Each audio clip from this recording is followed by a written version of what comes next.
ফাঁক নমস্কার, প্রতিদিনের মতন আজকে আরেকটি ব্লগ শেয়ার করবো। সকালবেলা ঘুম থেকে উঠে দেখি বাইরে রৌদ্র, অনেক রৌদ্র উঠে গেছে। আর স্নান টান করে নিলাম, আর বিছানার দিকে সব কিছু চার্জার দিয়ে নিলাম।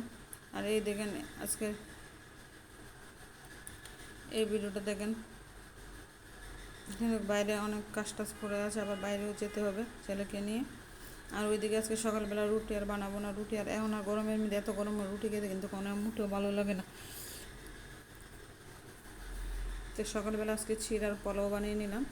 আর সব ভিডিও কিন্তু করা হয় না, চিড়ার পোলাওর ভিডিও আমার পেজে দেওয়া আছে, কেউ যদি চান ওই তো ঘুরে আসতে পারেন আমার পেজে। আর আজকে আমি চিড়ার পোলাও নিলাম, সাথে আলু দিয়েছিলাম, কাঁচামরিচ আর পেঁয়াজ আর গোটা সোয়াবিন দিয়েছিলাম। এই সোয়াবিন দিলে আমার ছেলে কিন্তু সব কিছু খেতে পছন্দ করে। তো সকালবেলা যেহেতু ছেলে খেয়ে ও স্কুলে যাবে, ওই জন্য তাড়াহুড়ো করে বানিয়ে নিলাম, যত শর্টকাট কিছু একটা বানান যায়।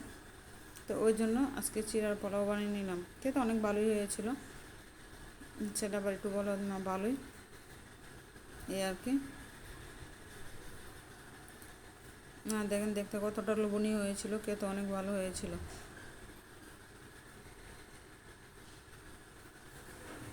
সোয়াবিনগুলো, গোটা সোয়াবিনগুলো দেখেন দেখতে কত লোভনীয় হয়েছে।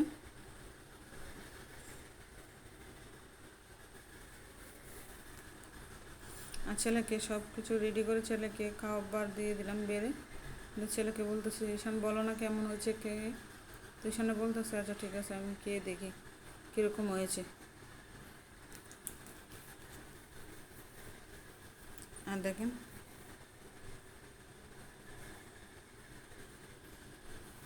আর আমি ওইদিকে চা বানিয়ে নিলাম খাওয়ার জন্য। আর দেখেন তো আমার কিন্তু চা বিস্কুট খেতে অনেক ভালো লাগে, বললাম না। আর এদিকে কিন্তু নাস্তা শুনলাম।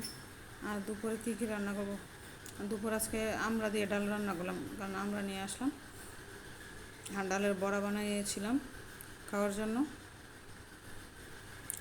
আর কালকে ছড়া দিয়ে আলু দিয়ে মাছ দিয়ে তরকারি রান্না করেছিলাম।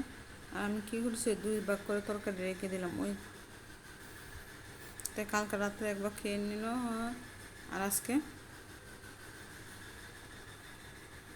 ওই দেখেন ছড়া তরকারি, ছড়া দিয়ে আলু দিয়ে মাছ দিয়ে রান্না করেছিলাম। তো আজকে দুপুরে হয়ে যাবে, হয়তো রাতে একটা কিছু করে নেবো, রাতে হয়তো ডিম ভাজি করে নেবো, আর না আলু ভর্তাও করে নেবো রাত্রে খাওয়ার জন্য। ডাল তো থাকবেই। আর ওইটা আপনাদের ভাই সন্ধ্যার পরে আসছিলো, আসার সময় পুরি নিয়ে আসলো। বাইরে থেকে প্রায় দিনই পুরি নিয়ে আসে খাওয়ার জন্য। আর সাথে কয়েকটা লেবু নিয়ে আসলো, জাম্বুরা লেবু। দেখেন লেবুর সাইজগুলো কত বড়, অনেক বড়। আমি আজকে বাইরে থেকে লেবু আনলাম, আমরা